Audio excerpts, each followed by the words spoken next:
ఆషాఢ శుద్ధ ఏకాదశి ఎలా జరుపుకోవాలి? ఎలా జరుపుకోవడము అంటే శుద్ధ ఏకాదశి అనేటువంటిది తొలి ఏకాదశి.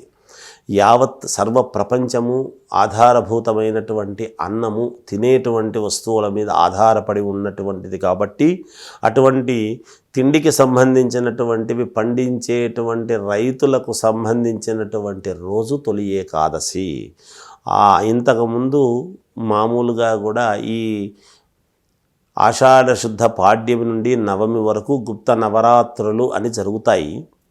జరిగిన తర్వాత ఈ దశమి నాడు మనం ఎంతగా అమ్మవారిని పూజ చేసుకుంటే అంతలా పైనుంచి భగవంతుడు వర్ష రూపములో వర్షించడం అనేటువంటిది జరుగుతుంది. ఆ తొలకరి వానలు అనేటువంటివి పడంగానే ఇత్తనం వేసుకోవటం రైతు అనేటువంటిది జరుగుతుంది.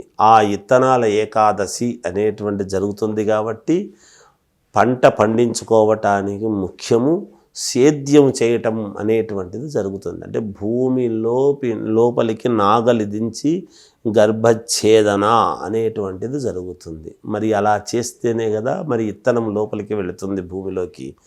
అందువలన ఈ కారణము చేతనే ఇత్తనాల ఏకాదశి అనేటువంటిది ఉంటూ రైతులకు చాలా పరమ పవిత్రమైనటువంటి ఏకాదశి ఈ ఇత్తనాల ఏకాదశి.